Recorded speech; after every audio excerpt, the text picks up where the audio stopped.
Ladies and gentlemen, I can't find my button.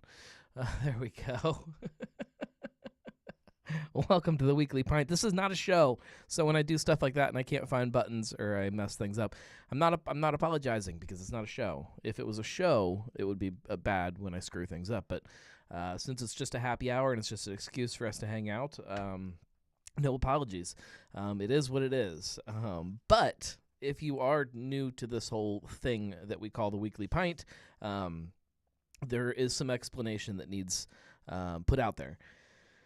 Half of the reason that we do this is for us to sit around and have a drink together. So if you aren't watching the chat wherever you are, you have to tell us what you're drinking. And it doesn't have to be something alcoholic. It doesn't have to be beer. It can be wine. It can be a cocktail. It can just be a big swig of whiskey or whatever your poison is. Most of us tend to crack open a beer together, though. I have a couple here, and I'm going to let you guys choose what I drink tonight. But please shoot out via the chat, or I will put the phone number up for you to call in here in a minute and tell us what it is that you are drinking. That's, again, the whole reason that we do this is for us to drink together. But if you do want to call in, which is the more complicated way of taking part in the show, complicated is probably not the right word. The number's right here, 567-70-DRINK. You can call in, and it'll send you right here to my phone. You can see my phone right there, and we'll pipe you into the show. Or you can just jump on the chat like everybody is already doing. And with that in mind, we will, as long as, there we go. Marco is having his truth and getting his to-go food, his weekly routine. Let's see, Julia is crushing, not just drinking, some Westside Tart Cherry Farmhouse Ale that she found in the back of the fridge. And Josh is sipping a 90-minute IPA. He's streaming with his friends, so she is his voice, her words for now. We'll allow it. And then Caroline is currently drinking Juniper Schwarzbier from Rebel Metal. Found it in the wild, so she had to get a 4-pack or 6-pack. I still need to grab a couple 6-packs of all of the Rebel Metal stuff. I collect beer cans, and I don't think I've ever saved any of those cans, so I need to go around and I need to snag some before they're all gone. I've been trying to figure out where my beer can collection is going in the future. It's out of control right now, and I need to do something.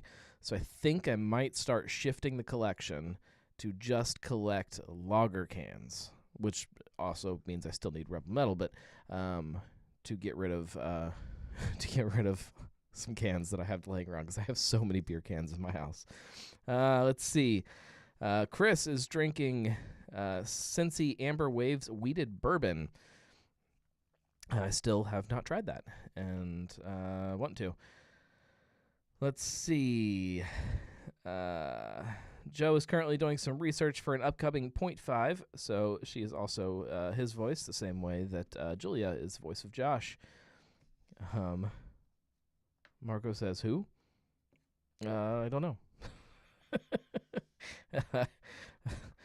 No idea what he's referring to. And then Caroline says, if you need a can, let me know before I drink them all. I may.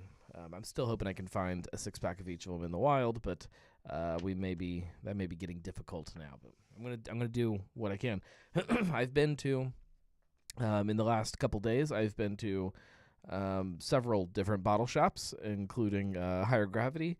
I've been to BC's, and I've been to Jungle Gyms, and I haven't looked at any one of them for the cans. So I'm just bad at this whole thing. I'm bad at can collecting. But with that being said, I do need to crack open a beer for myself. I grabbed 2 out of the fridge because I couldn't decide, and I figured you guys could help me decide what to drink. We have Island Style. This is from Fretboard, Tropical Red Ale, or from Grainworks, Rebel Yell, with the new artwork, very Star Wars inspired instead of Southern Pride inspired. So you guys make your decision. Am I drinking a pale ale or am I drinking a tropical red ale? We'll see. Joe says, I see that you found your way out of the west side. I heard rumors that you got lost over here. Never get lost on the west side. I love the west side. We have 1 vote for Rebel Yell and 2 for Island Style, so we're going to go Island Style. I would say that doesn't mean I'm not going to crack into the other one, but we know how it goes. I very rarely get very many sips in during the show. Just enough to try it, and then after the show, as soon as the show is over, I usually guzzle the rest of it. We are kicking butt this week with brewcasts. If you guys got a chance to listen to this week's episode, we were down at Higher Gravity. We were talking beer vent. Let me give this a try before I get too lost here. Island Style Tropical Red Ale. This is a red ale with lime. I think that's what makes it tropical. And it doesn't really tell me a whole lot else other than that, except that it's brewed and canned by Fretboard. I actually don't know if I've had this. It is definitely red. Julia says, I want to know what they were building, repairing, working on in the background at Higher Gravity when you were recording. They were fixing a door frame or something in the back of the building. Sorry. It happens, especially when you record on one of those off times like that. That's when they get some of those things done. Tim said lots of hammers and saws. Yeah. I figured you guys would live. You would you could listen through the noise. It was a good show though. I had fun. I don't get over there as much as I would like to. Marco says the ice cream space next door is under construction. No, it was definitely construction in Higher Gravity. It was the back door jam or something that they were fixing. I don't know. I didn't ask. I just made do. I just found a piece of something on the floor. I hope this isn't important. All right, let me get in here and try this thing. Definitely get some lime.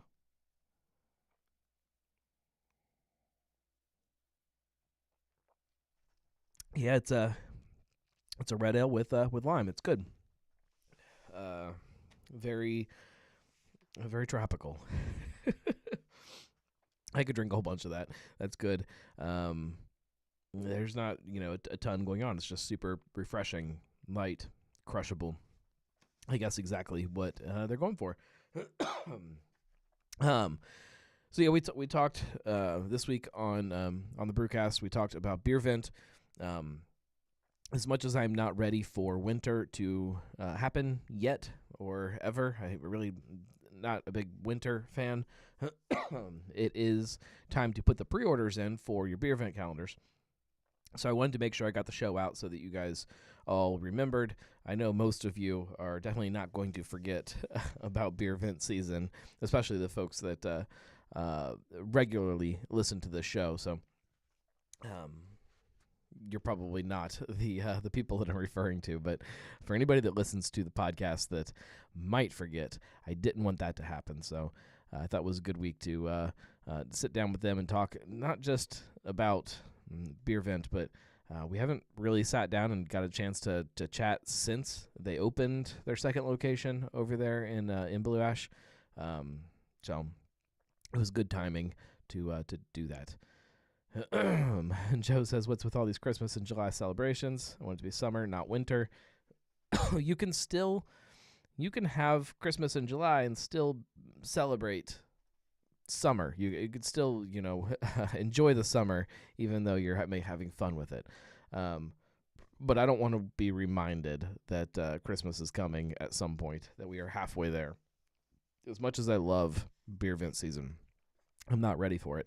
But I don't know if you guys can hear that. I had brought the Roomba downstairs earlier to take care of the basement. His name is Oscar, and he did a great job, but he's now sitting outside the door, and he is now beeping at me because he's mad and wants to be charged. Chris says, when's the cutoff time to order beer vent? How much is it? I need to launder some cash from my wife's account. There is not a specific cutoff. That's why I emphasize that people have to put their orders in as quick as possible. It just depends when they sell out, and they will sell out. I think last year, what they said was like September-ish was when they sold out. But that doesn't mean anything. Julia has it nailed here. She says it's 115. Order until they sell out. Pre-orders in July get a free glass designed by Scott Hand. She nailed it. Everything is right there.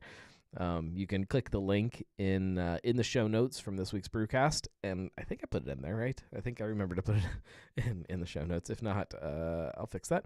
But yeah, you get a free glass, and it's like a Pilsner. I don't know what the shape is called, the vase shape, kind of like the V, a Pilsner glass, and it's got the custom artwork from Scott on it. Let's see.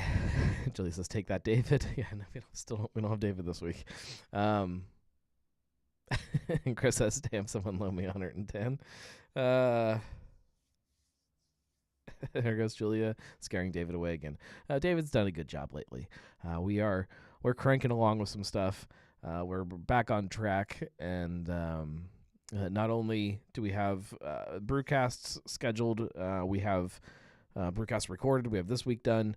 We have next Monday's show already recorded and ready to go, and then we're recording the week after that also this week. So we're going to be ahead of schedule. We're going to be rocking things out. We got some video stuff that we're working on. There's a couple things that we need to get lined up to make sure we get Drinking with the Gnome rolling, because I promised that like 3 weeks ago and still don't have it done. But yeah, we are good. We are good to go. So I'm going to get ahead of myself. So this week's episode was awesome, sitting down with them. Next week's episode that I recorded today is also an incredible one. And we sat down with BCs, and we talked about some stuff that they are working on. Some of you may know what I'm talking about. Some of you may not, but it is a really, really good episode, and you're going to want to hear that. I may even show up to a certain other podcast next week to talk about it with them, or listen to them talk about it more accurately, because it's such exciting news and it's such fun stuff, and I want to hear more people talk about it. So that's that, and then the following week, I don't want to get too far ahead with my spoilers, but we're sitting down with Moeller Brew Barn to talk about them and talk about kind of what they've got going on, and then about them taking over the old Rivertown space. I'm sure we'll talk about Dayton a little bit too. They have a brew pub up in Dayton that's getting ready to open, that will be open before Monroe. So lots of stuff from them. But yeah, some good shows coming up, and some really good, hopefully some good video content about some local beers. I have a bunch of really fun stuff just sitting waiting for me to finish up some videos with. There's so many things. So that's it. I didn't pull any labels this week either, because kids. Joe says, never heard of that place. Moeller Brew Barn is up in a place called Maria Stein. It is almost a couple hours north of here. Miles, I will answer that question because I have had them both a couple hours north, near Grand Lake St. Mary's. It was this little brew pub that they built up there that just kept on growing. Maybe 2 or 3 years ago, they opened up their second location, which is in an old church in Troy. And then they announced two things. They announced a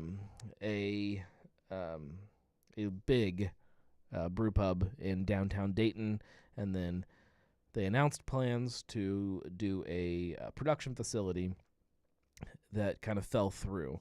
And when that fell through, the plans shifted, and that happened to be right around the same time that Rivertown closed. And then they decided they were going to buy the old Rivertown location and open up a massive, giant production brew pub. So we'll talk about it all in a couple weeks. You'll learn all about them. Miles says, which hops is real is the better version? Julia has responded, and she says Columbus Brewing is better. Josh says the Rheingeist version. Now, I'm going to start this off by saying that I am definitely biased to Cincinnati breweries versus anybody else. But with that being said, I enjoyed the Rheingeist version better. I thought that it was a little brighter, it tasted, for lack of a better word, fresher to me. But I don't know that that's super accurate of a description. Miles says I like the Rheingeist version.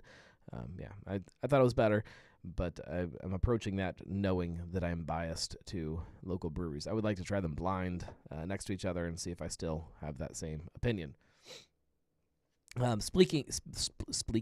Speaking of blind tasting or not blind tasting that maybe I should do blind, we are getting ready to kick into the Oktoberfest quest for 2022, and I am so excited to do it. I have not tasted an Oktoberfest this year, although there are a couple ready to go, ready to drink. I know Grainworks is getting ready to release theirs. Braxton has theirs in cans ready to go. I'm not sure what the release date exactly is for theirs. And then Taft's is releasing theirs this week. And then there are more to follow. And we're gonna fill the fridge, and we're gonna go just about the same as we did last year. Everything that is packaged will definitely be in the bracket. And then I'm going to start slowly adding other versions too. So if there is something on draft that is provided for me, that's the stipulation this year, I will add it in. If somebody makes sure it gets into my hands, I will go ahead and I will add it into the quest. And then I'm also opening that up to homebrew. If there's any homebrewers out there that have either a fest beer or a Märzen or some kind of in-between style, an Oktoberfest. If you make an Oktoberfest and you get it to me, I will add it in. I'll throw it in the bracket. Tim says, do you make an effort to try to buy them in a short time frame, or do you take age into consideration? Yes and no. So I try to drink everything as fresh as possible. The way that I do most of the, especially the first rounds of the bracket, as soon as it gets in, it gets dropped into as soon as it gets released and I get it into my hands, it gets dropped into a slot into the first rounds, so that it's drank as fresh as possible.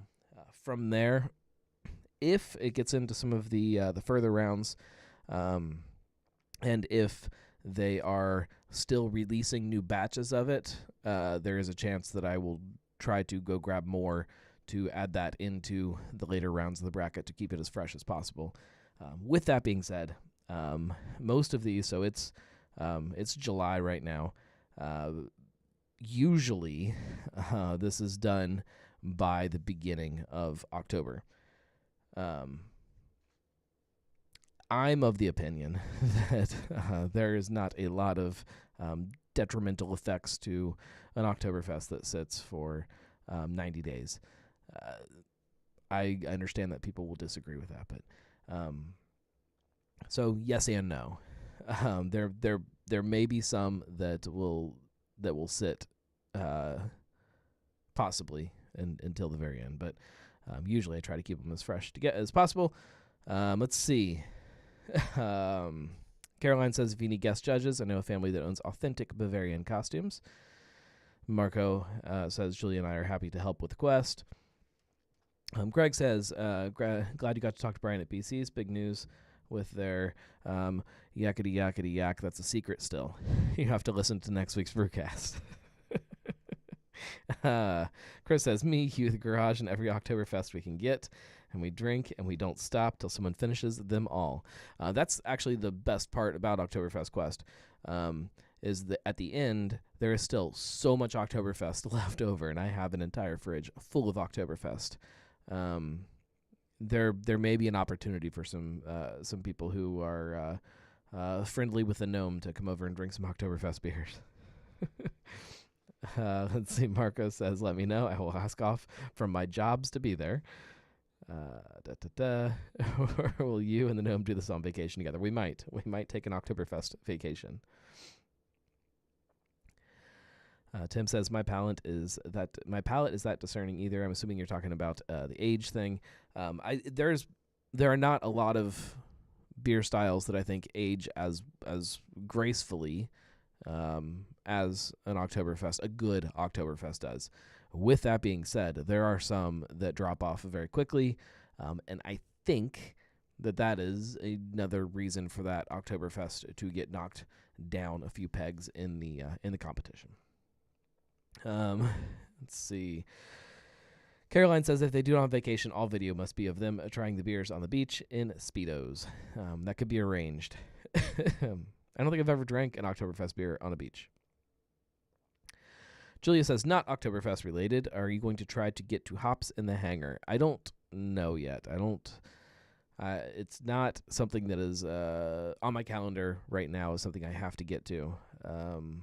It depends how things work and if I can get a video or something that I'm doing at the same time. But I don't think so. Do we know the date of that off the top of anybody's heads?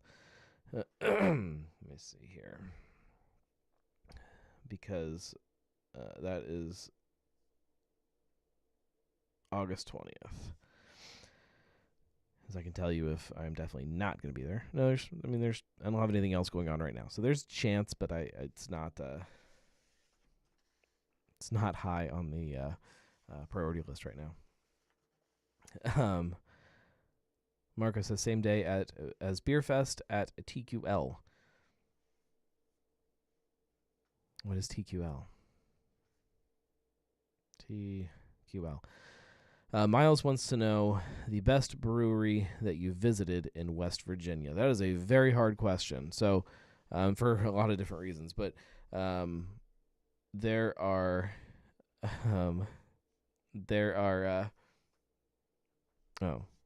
FC Soccer Stadium is TQL.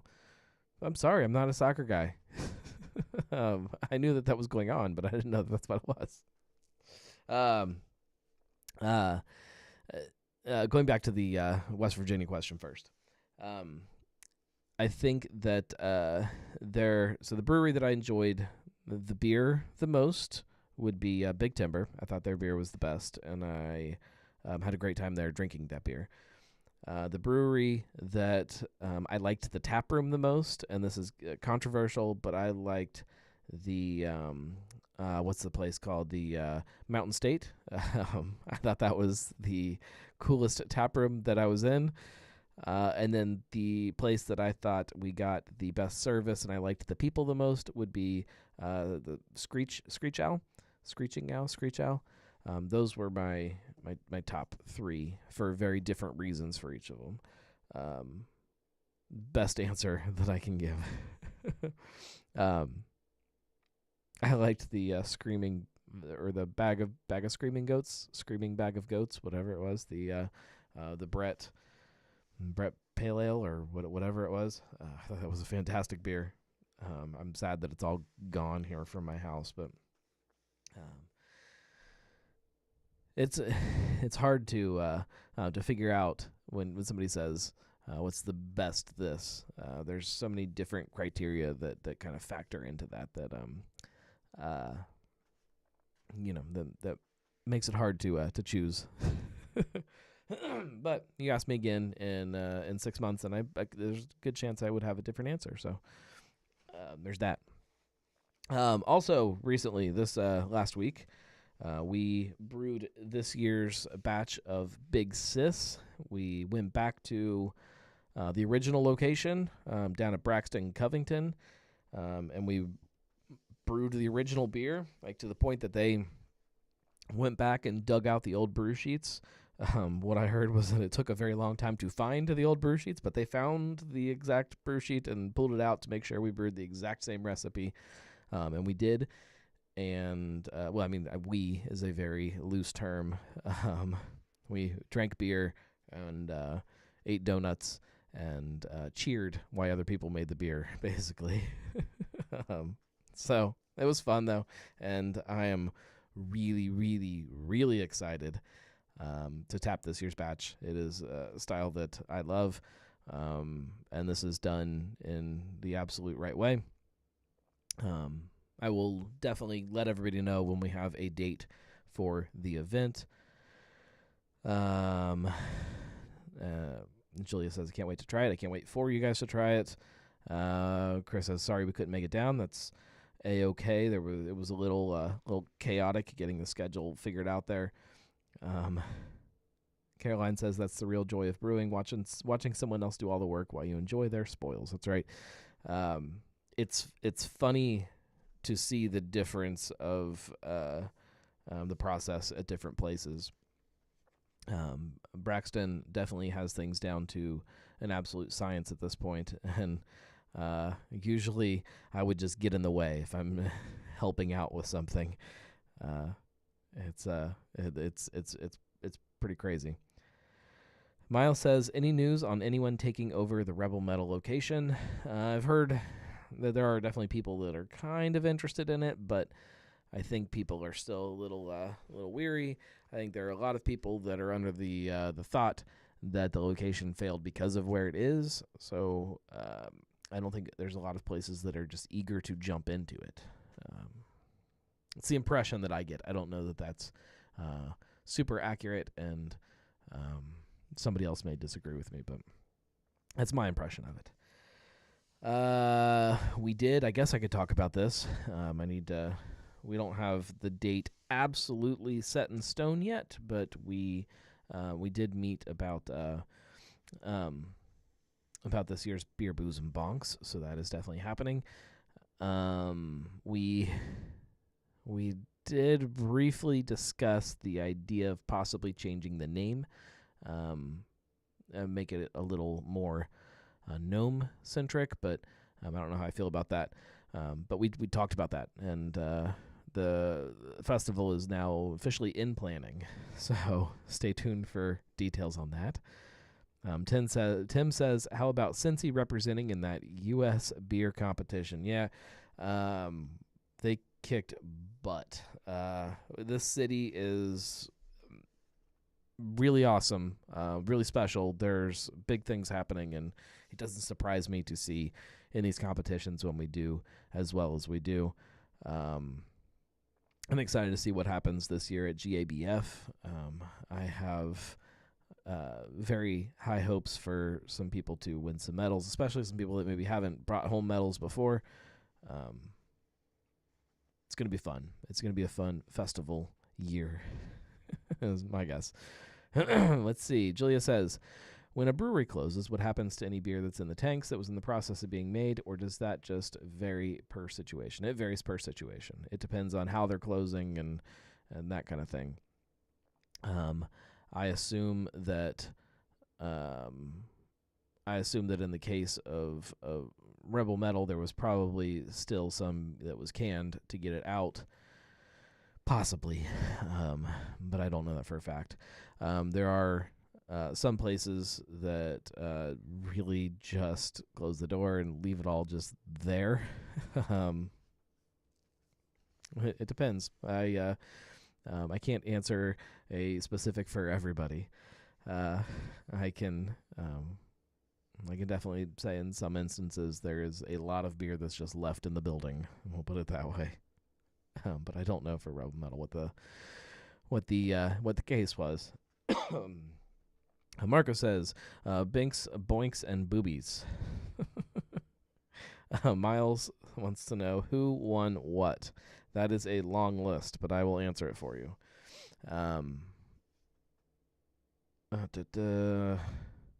If I can find my note quickly, which is always half the battle. All right. And like I said, this was a very, very long list. So it starts with, this is alphabetical, not in any other order other than that. Alexandria won a bronze for Little Miss Scarall, which is a black IPA. Braxton, Tropic Flare won bronze. Brink, Hold the Reins, won a gold medal again. Cartridge with Covert, a gold. Common Beer Company, Come Together, silver. Common Beer Company, I Need More, Cal Belgian, silver. Rye Cleary, silver. Fig Leaf brought home a bronze for a Blood Orange Isotrope. Fretboard, Bootsy got a silver, Crazy Train got a bronze, and Vlad got a gold. Grainworks has a gold for Orange Dreams. High Grain, Lucen, their Pilsner, got a gold. And Oost, their Belgian blonde, I think, that got a bronze. Mad Tree brought home a bronze for Axis of Darkness. Moorland Lager House, Barbarossa, got a silver, and the original lager got a silver. MPH, Great Dane, got a gold. Narrow Path, Restless Seas, got a gold. New Ales, You Wish You Weren't This Chill, got a bronze. Nine Giant Coolverine got a gold. Pass the Mic Mosaic got a silver. Minor Swing got a silver. Northern Road Dubliner got a bronze. Brewer got a bronze. And Preacher got a bronze. Rungeist, their Kolsch, which is gold record, I think is what it's called. Bronze. And they got a silver for Glyptodon, which I didn't write the style down, so I don't know. Sam Adams got a silver for their Queen City Crown and a silver for This Is the Year. Saunders Rally Cap got a bronze. I told you there were a lot here. And then Street Side got top beer, one of the top beer names for Who's a Good Beer. They also got a gold for Raspberry Beret and a silver for Snowball Speak of the Devil. And then the big winner, bringing home a ton here. They got an award for one of the top 3 breweries in the competition because they got a gold for Dark Aura. They got a silver for Deep Euphoria, a gold for Double Astral, a silver for Higher Purpose, and then a silver for Barrel Aged Kelly's Private Stash. Whew. And that's it. That was a lot. Goodness.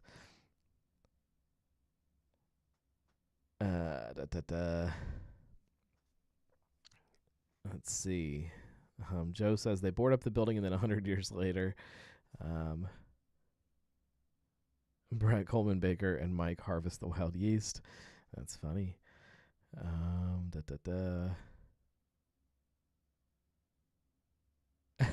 Julia Marco says that Truth Beer Consequences had a great list. Julia says nope, because Marco says it was in 0.5. Julia said nope, we listed all the main episodes since we only had 2 shows to cover.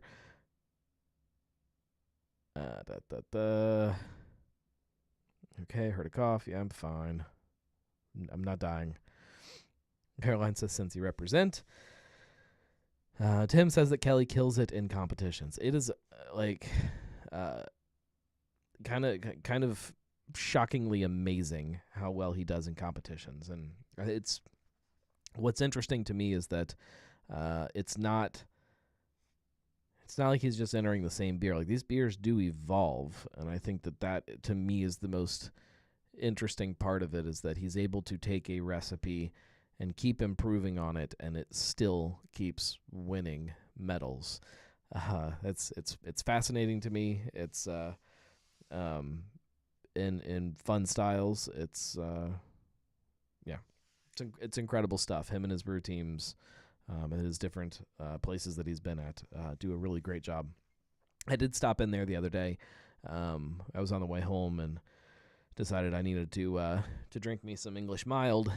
So I went and sat down and had a couple pints of Groovy Baby there at Third Eye, and then filled up a crowler and went and drank it by the pool, and just absolutely loved it. I'm a sucker. So Miles says, any new beer collaborations coming up? Nothing scheduled right now. The only thing is that Big Sis. Once we get through the event for that, then we'll start thinking about some other stuff. The event, brewing Big Sis isn't too time consuming of a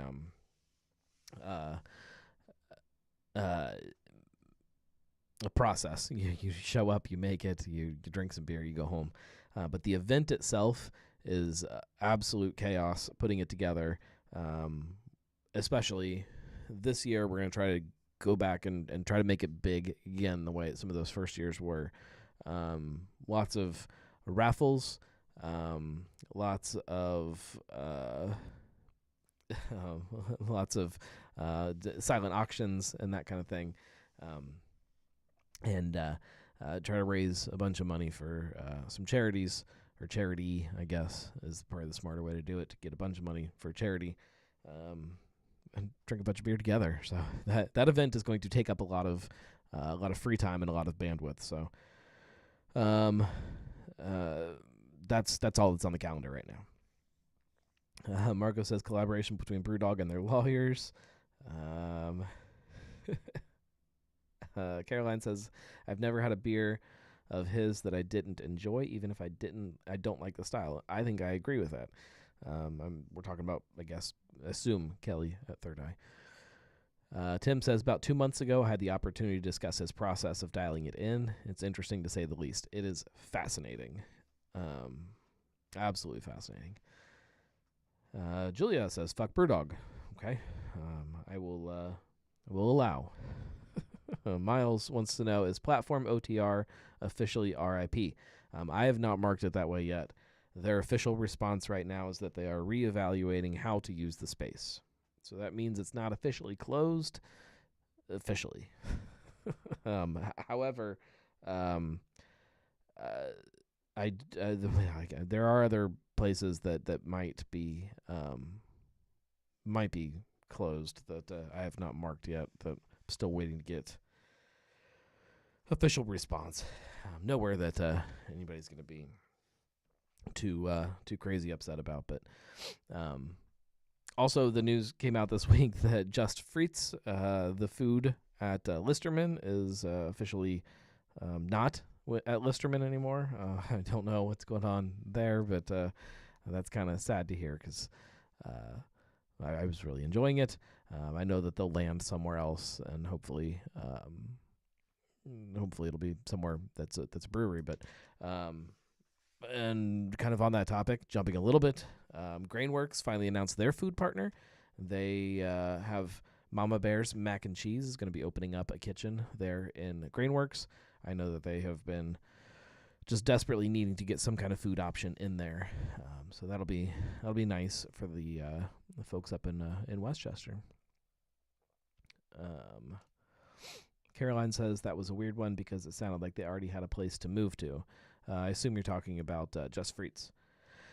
And this is probably going way too inside baseball, I stopped in Listerman maybe 2 or 3 days before the announcement was made, to grab a beer, or grab a couple beers, some things that I needed to try, to chat with him about a couple things. And then while I was there, I grabbed some food and talked to Rachel there, the Just Frites owner. And she didn't mention anything at all, which, not that everybody shares all of their their future plans or their short-term, long-term plans with me, but I would have thought that maybe there would have been some kind of little mention of it if it was already in the works, but nope. So I don't know. We'll see. There's there's lots of fun things happening, lots of interesting things going on. Always. It never ends at all, does it? The Cincinnati beer community is always full of fun little rumors and speculations about stuff. But Miles says, Listerman seems to be in an interesting situation. Yeah.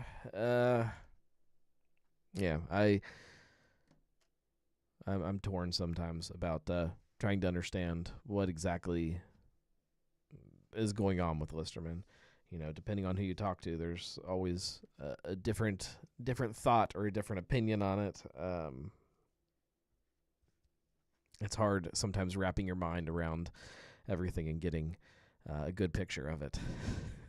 But I still have Listerman.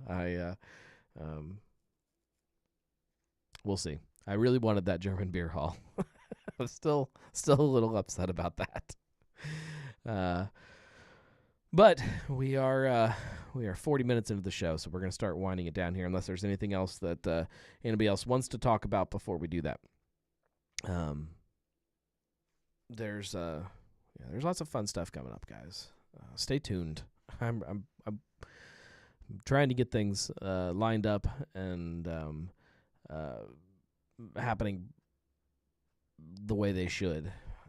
Some weeks it's easier than others. Not that it's ever easy, but some weeks it works better than others. We'll put it that way. I also may have a fun little sneak peek at some other stuff this week. Stay tuned for that. I'll throw it on social media or something probably. Miles says, favorite Kentucky brewery that's not from Northern Kentucky. I will go with Country Boy. That'll be my my answer off the top of my head. I would have to really look at a list of all of the Kentucky breweries, though, to make sure that is accurate. But they're one of those places that still distributes here widely and is easy to get a hold of and is good. Let's see.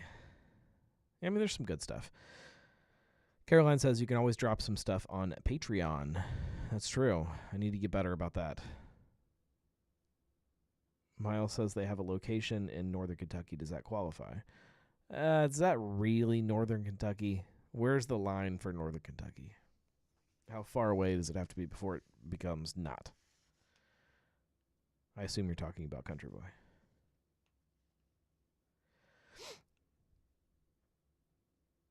So yeah, we'll wrap it up, guys. If anybody has any other thoughts or opinions, feel free to shoot me a message, and I can I'll always answer stuff on social media too.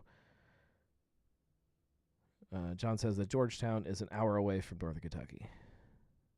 Miles says they're on Newport Levee. No, that is that's West 6th that is on the levee. Is it Cincy, Kentucky, or actually Northern Kentucky? We will call it Northern Kentucky. Northern Kentucky is a large suburb of Cincinnati, much like Dayton, but yeah, we're getting Country Boy and West 6th mixed up. Although I do like West 6th. And I've been to the original West 6th taproom. I've never been to their farm, but I have a feeling if I went to their farm, I would probably fall in love with West 6th also.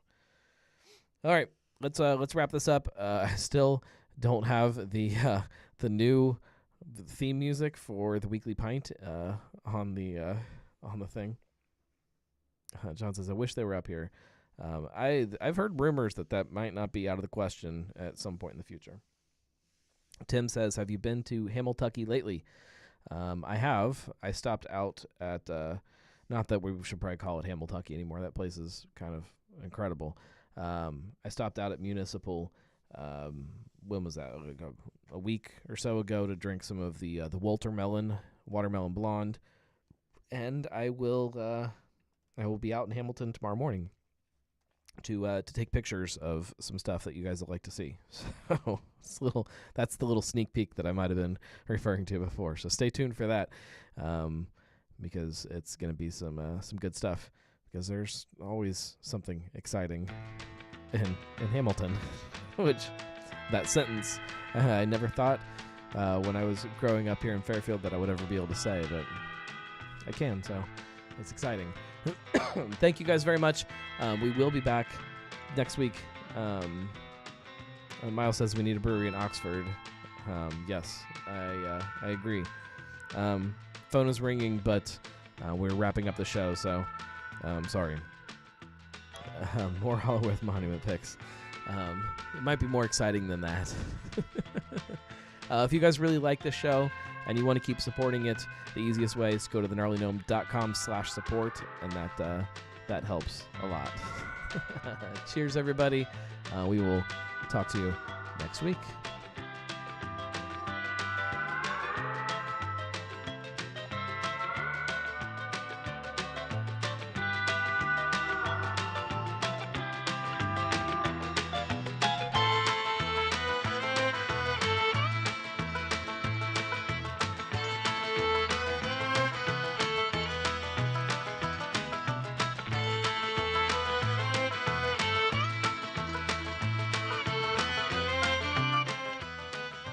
It's a sneak peek at Municipal's new location. Spoiler!